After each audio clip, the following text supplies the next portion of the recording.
আসসালামু আলাইকুম, সবাইকে স্বাগতম। প্রিয় শিক্ষার্থী বন্ধুরা, আজকে আমি হিসাব বিজ্ঞান বিষয়ের আর্থিক বিবরণী প্রস্তুত সংক্রান্ত পর্ব 1-এ একটি আর্থিক বিবরণী কীভাবে প্রস্তুত করতে হয়, আয় বিবরণী, আর্থিক অবস্থার বিবরণী বিস্তারিত আলোচনা করার চেষ্টা করব।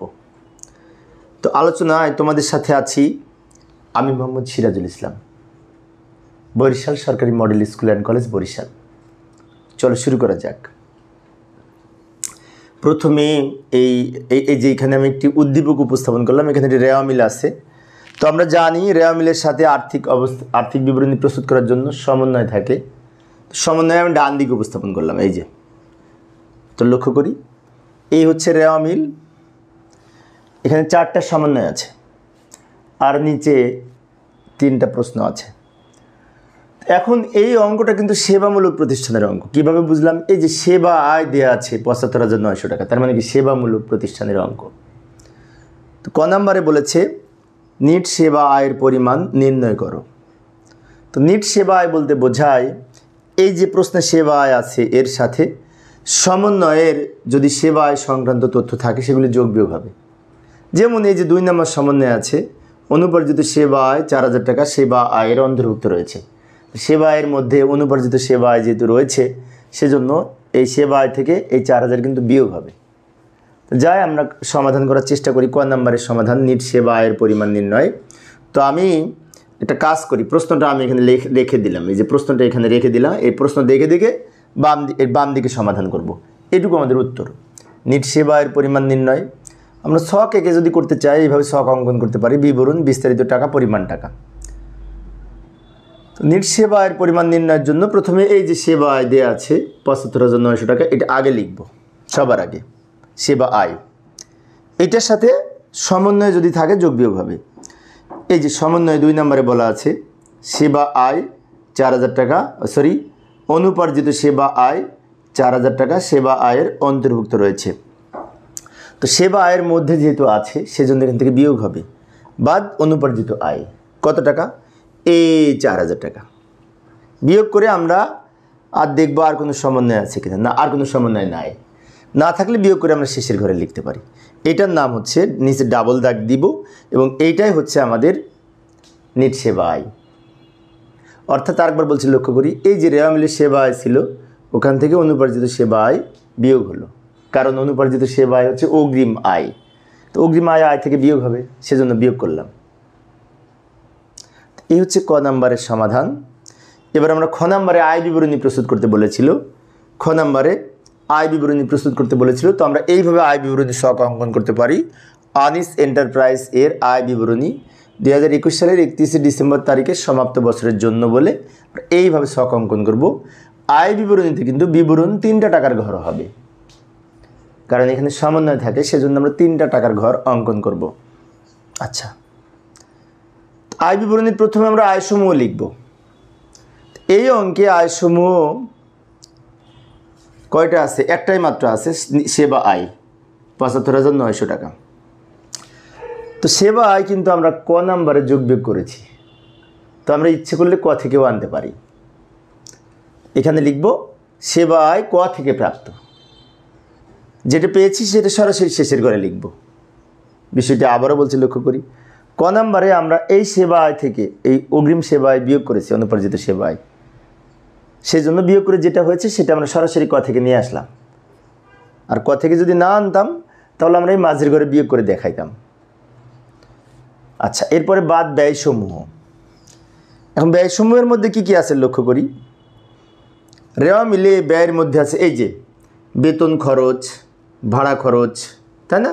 বেতনের সাথে আবার বকেয়া আছে 3,000। তা আস্তে আস্তে লিখি আমরা।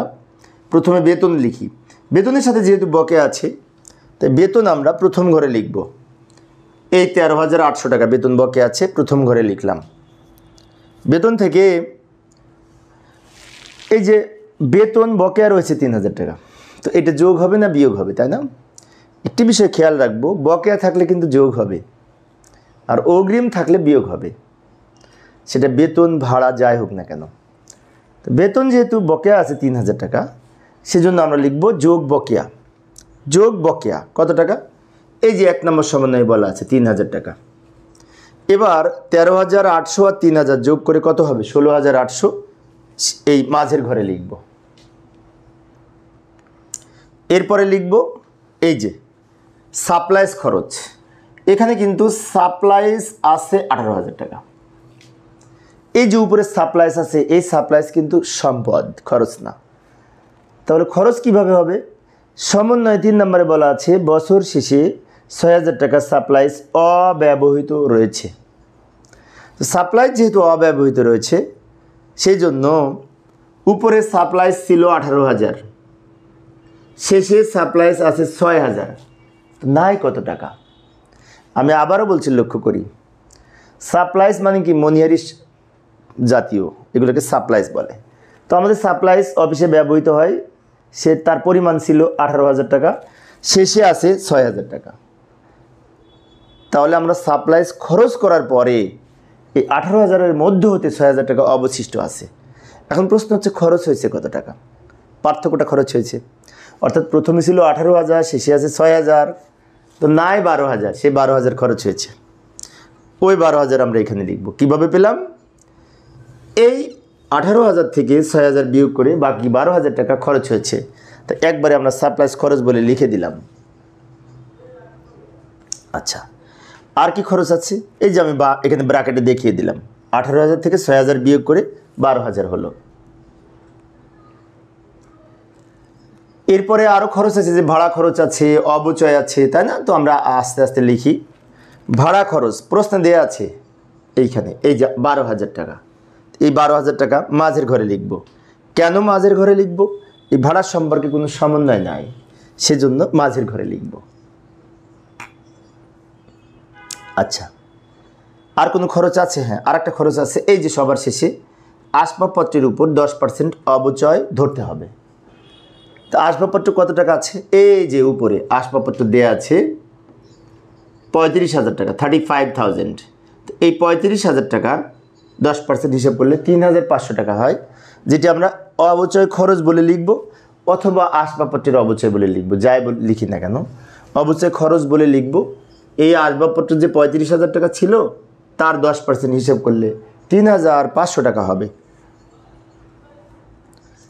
আমাদের সম্ভবত আর কোনো খরচ নাই। এবার যোগ বিয়োগের পালা। তো আমরা প্রথমে এখানে একটি দাগ দিব। এবার এই 1, 2, 3, 4টা যোগ করে এখানে লিখব। আমরা যোগ করার সময় অবশ্য ক্যালকুলেটর ব্যবহার করব। যোগ করলে আমরা এই সংখ্যাটি পাব। যদি ভুল না হয় তাহলে যোগফল ঠিক আছে। তোমরা ক্যালকুলেটরে যোগ করে দেখবে এটি ঠিক আছে কিনা। আশা করি ঠিক আছে। এবার কি করব? এইটা থেকে এটা বিয়োগ করব। এখন অনেক শিক্ষার্থীর মনে হতে পারে বিয়োগ করার সময় এখানে তাহলে কি ব্র্যাকেট দিব? না, ব্র্যাকেট দেওয়ার দরকার নেই, কারণ আমরা যেহেতু লিখেছি বাদ ব্যয় সমূহ, তো এটা হচ্ছে ব্যয়, বাদ ব্র্যাকেট না দিলেও হবে। এবার এইটা থেকে এইটা বিয়োগ করে এখানে লিখব। ক্যালকুলেটর ব্যবহার করে এইটা থেকে এটা বিয়োগ করে নিচে লিখব। এটা নিচে ডাবল দাগ দিব। এইটার নাম হবে নিট মুনাফা। এখন নিট মুনাফা কেন হলো, তাই না? কারণ আয় হচ্ছে আমাদের 71,900, ব্যয় হচ্ছে 44,300। তো দুইটার যে পার্থক্য 27,600, এই 27,600 টাকা কিন্তু আয় বেশি, আর আয় বেশি হলে নিট মুনাফা হয়। তো এই হচ্ছে আমাদের আয় বিবরণী প্রস্তুত করার মাধ্যমে নিট মুনাফা নির্ণয়। এবার আমরা এই গ নাম্বারে বলেছিল আর্থিক অবস্থার বিবরণী প্রস্তুত করতে। তো গ নাম্বারে আমরা এরকম আর্থিক অবস্থার বিবরণীর ছক অঙ্কন করব। এখানেও বিবরণ 3টা টাকার ঘর হবে। আমি একটু সময় সেভ করার জন্য ছকটা দ্রুত অঙ্কন করে দিলাম। এখন এখানে একটি বিষয় বলি, সেটি হচ্ছে আর্থিক অবস্থার বিবরণীর 2টা অংশ, সম্পদ আর আরেকটা হচ্ছে দায় ও মালিকানা, 2টা পক্ষ, তাই না? তা আমি এখানে এক জায়গায় সব ধরবে না, আমি এইখানে সম্পদ সমূহ উপস্থাপন করব, আর এর পরের পেজে দায় ও মালিকানা সত্ত্ব উপস্থাপন করব। তোমরা অবশ্যই একটা ছকের মধ্যে করবে, আমার এখানে জায়গা হবে না, যেহেতু প্রশ্নটা এখানে রাখছি সেজন্য জায়গা হবে না, তাই আমি দুই অংশে দেখাবো। তো প্রথমে লিখব সম্পদ সমূহ।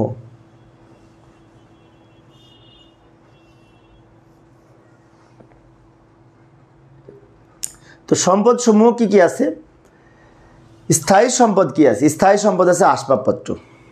এই যে আসবাবপত্র 35,000, 35,000 টাকা। এখানে লিখব আসবাবপত্র 35,000 টাকা। কোন ঘরে লিখব? আসবাবপত্রের সাথে কিন্তু সমন্বয় আছে। তো আমাদের অনেকে ভাবি যে সমন্বয় থাকলেই মনে হয় প্রথম ঘরে লিখতে হয়। আসলে এমনটি না। যদি একটা মাত্র আইটেম হয় তাহলে সমন্বয় থাকলেও মাঝের ঘরে বলবে। যেমন স্থায়ী সম্পদ শুধুমাত্র আসবাবপত্র, আর কোনো স্থায়ী সম্পদ নাই। সেই জন্য আসবাবপত্র আমরা সমন্বয় থাকলে মাঝের ঘরে লিখব। এখান থেকে বাদ অবচয়, বাদ পুঞ্জীভূত অবচয় বিয়োগ করব কত টাকা? এই যেখানে বলেছিল আসবাবপত্রের উপর 10% অবচয় ধরতে হবে। তা 35,000 টাকার 10% 3,500 এখানে লিখব। এইটা থেকে এটা বিয়োগ করে এই শেষের ঘরে লিখব। আমি আবারও বলছি, লক্ষ্য করি, আসবাবপত্র আমরা মাঝের ঘরে লিখলাম, বিয়োগ করে শেষের ঘরে লিখলাম। এখন আসবাবপত্র যদি আমরা প্রথম ঘরে লিখতাম তাহলে কিন্তু বিয়োগ করে এখানে লেখা লাগতো, তখন কিন্তু মিলতো না। সেজন্য যদি দেখি যে স্থায়ী সম্পদ একটি মাত্র আইটেম আছে এবং তার সাথে সমন্বয় আছে, তখন আমরা মাঝের ঘরে লিখব। আর যদি দেখি আরও স্থায়ী সম্পদ আছে, এর সাথে যন্ত্রপাতি, দালান কোঠা এই জাতীয় স্থায়ী সম্পদ আছে, তখন আমরা আসবাবপত্র প্রথম ঘরে লিখব, যে এটা যোগ বিয়োগ করে এখানে নিব, আবার দালান কোঠা লিখব, যন্ত্রপাতি লিখব, যোগ করে আবার শেষের ঘরে লিখব। কিন্তু যদি স্থায়ী সম্পদ একটা থাকে, সমন্বয় থাকলে মাঝের ঘরে বলবে। আচ্ছা, এর পরের অংশে সম্পত্তিতে আমাদের এই দীর্ঘমেয়াদী বিনিয়োগ বসে, কিন্তু এই অঙ্কে দীর্ঘমেয়াদী বিনিয়োগ নাই। তুলনামূলক সহজ অঙ্কটা, প্রথম পর্ব যেহেতু সেজন্য সহজ অঙ্ক উপস্থাপন করেছি। যেহেতু বিনিয়োগ নাই তাহলে এখানে দীর্ঘমেয়াদী বিনিয়োগ লেখা লাগবে না। তারপরের অংশ সম্পদ রয়েছে, চলতি সম্পদ লিখতে হয়। তাহলে আমরা হেডিং আকারে চলতি সম্পদ লিখব। চলতি সম্পদ কি কি আছে? চলতি সম্পদ এই যে সাপ্লাইস আছে, প্রাপ্য হিসাব আছে, নগদ ও ব্যাংক জমা আছে, তারপরে এগুলি তো আছে। তো ধাপে ধাপে করি আমরা। প্রথমে সাপ্লাইস লিখি, কত টাকা? 18,000 টাকা। এখন এই 18,000 টাকা হতে আমাদের কিন্তু সাপ্লাইস খরচ হয়েছে 12,000 টাকা। ওই যে কিছুক্ষণ আগে আমরা ব্যয়ের মধ্যে লিখেছিলাম। সাপ্লাইস বলে আমরা এখানে লিখলাম 18,000, প্রশ্নে যেটি ছিল সেখান থেকে বাদ খরচ, কত টাকা খরচ হয়েছে? এখন অনেকে মনে হতে পারে বছর শেষে সাপ্লাইস আছে 6,000, এটা মনে হয় এখান থেকে বিয়োগ হবে। আসলে কিন্তু তা না, আমাদের বিয়োগ করব খরচ যত টাকা হয়েছে। তো সাপ্লাইস বাবদ খরচ হয়েছে 12,000 টাকা, যেটি আমরা ব্যয়ের মধ্যে লিখেছিলাম আয় বিবরণী প্রস্তুত করার সময়। সেই জন্য লিখব সাপ্লাইস খরচ 12,000, এটা থেকে এটা বিয়োগ করে 6,000 হবে, এটা থেকে এটা বিয়োগ করে 6,000 হবে। এই 6,000-এর সাথে এই 6,000 কিন্তু মিলে যাবে, কারণ এখানে বলেছে বছর শেষে 6,000 অবশিষ্ট আছে। আমাদের এখানে বিয়োগ করে থাকলো অবশিষ্ট 6,000। আচ্ছা, এরপরে আমরা কি লিখব? প্রাপ্য হিসাব আছে। প্রাপ্য হিসাব সম্পর্কে সমন্বয়ে কিছু নাই, না থাকলে প্রাপ্য হিসাব সরাসরি মাঝের ঘরে লিখব। তারপরে নগদ ও ব্যাংক জমা আছে। নগদ ও ব্যাংক জমার কোনো সমন্বয় নাই, তো 48,500 নগদ ও ব্যাংক জমা মাঝের ঘরে লিখব। আর কোনো চলতি সম্পদ নয়। এবার এগুলো যোগ করব, যোগ করে শেষের ঘরে লিখব। তো যোগ করে আমাদের এই টাকাটা হবে। এবার এই স্থায়ী সম্পদ আর চলতি সম্পদ যোগ করে নিচে লিখব, এটা আর এটা যোগ করে এখানে লিখব 96,000 টাকা, যেটার নাম হবে মোট সম্পদ। এই হচ্ছে আমাদের একটা অংশ, সম্পদ পাস। আমাদের প্রশ্নে যদি বলতো যে সম্পদ পাস উপস্থাপন করো, তাহলে এখানেই শেষ। কিন্তু আমাদের প্রশ্নে বলেছে আর্থিক অবস্থার বিবরণী প্রস্তুত করো, তার মানে কি আমাদের অর্ধেক হয়েছে সম্পদ পাস। তো এবার পরের পেজে আমি দায় ও মালিকানা সত্ত্ব উপস্থাপন করব আলাদা ছকে। তোমরা একটা ছকের মধ্যে করবে, বারবার বলছি আমি, কারণ আমার এখানে ধরবে না, তাই আমি পরের ছকে যাচ্ছি। তো যাই, সম্পদ পাস 96,000 টাকা হলো, এটা মনে রাখবো। এবার দায় পাস। এবার আমরা এই যে দায় ও মালিকানা সত্ত্ব অংশ লিখব। প্রথমে লিখব মালিকানা সত্ত্ব। স্থায়ী সম্পদ যেহেতু আগে লিখেছি, সেজন্য মালিকানা সত্ত্ব আমরা প্রথমে লিখব। মালিকানা সত্ত্ব কি? মালিকানা সত্ত্ব হচ্ছে মূলধনের সাথে মালিকের যে অংশ হচ্ছে, এটা মূলধন, নিট লাভ, উত্তোলন, এইগুলো নিয়ে আমরা মালিকানা সত্ত্ব নির্ণয় করব এখানে। তো প্রথমে মূলধন লিখব। তো মূলধন অঙ্কে দেওয়া আছে, তো এই যে মূলধন 60,000 টাকা দেওয়া আছে প্রশ্নে রেওয়া মিলের মধ্যে। এখন 60,000 টাকা কোন ঘরে লিখব? তিনটা এখানে টাকার কলাম, মাঝের কলামে লিখব মূলধন 60,000 টাকা। এটির সাথে আমাদের নিট লাভ যোগ করবো। এখন নিট লাভ খ নাম্বারে বের করেছিলাম, মনে আছে? সম্ভবত 27,600 টাকা। তো এটা যোগ করব, যোগ নিট মুনাফা। খ হতে প্রাপ্ত 27,600 টাকা। আর প্রশ্নে যদি বলা থাকে নিট মুনাফা এত টাকা ধরেই আর্থিক অবস্থার বিবরণী প্রস্তুত করো, তখন আমরা নিট মুনাফা সেটা লিখব। বাট এখানে যেহেতু বলেনি কিছু, সেজন্য আমাদের যে নিট মুনাফা বের হয়েছিল খ নাম্বারে, সেটা এখানে নিয়ে আসলাম। এখন এই দুটো যোগ করে এইখানে লিখবো না পাশে লিখব? এই দুটো যোগ করে নিচে লিখব, কারণ যোগ করে যা হবে সেখান থেকে উত্তোলন বাদ হয়। এই যে উত্তোলন দেওয়া আছে 4,000, ওটা বিয়োগ করব। তা এই দুটো যোগ করে আমরা এইখানে লিখলাম, এখান থেকে লিখব বাদ উত্তোলন। বাদ উত্তোলন কত টাকা লিখব? এই যে 4,000 টাকা প্রশ্ন দেওয়া আছে, 4,000 টাকা লিখব। এবার এইটা থেকে এটা বিয়োগ করে শেষের ঘরে লিখব। এইটা হচ্ছে সমাপনী মূলধন। না লিখলেও হবে, সমস্যা নেই। আচ্ছা, তো মালিকানা সত্ত্ব অংশ গেছে। মালিকানা সত্ত্বের মধ্যে এখানে সাধারণ সঞ্চিতি বা অন্যান্য কিছু থাকলে আসতো, কিন্তু এই অঙ্কে নাই, তাই লিখব না।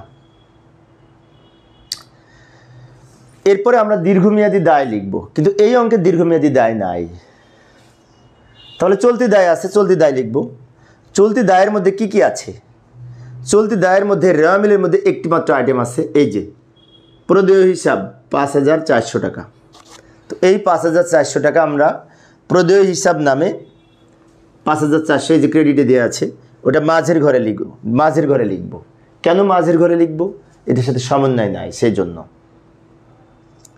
এবার এই যে বেতন বকেয়া রয়েছে 3,000 টাকা, বকেয়া খরচ কিন্তু চলতি দায়, তাই বকেয়া বেতন বলে এই সমন্বয়ে 3,000 টাকা লিখব।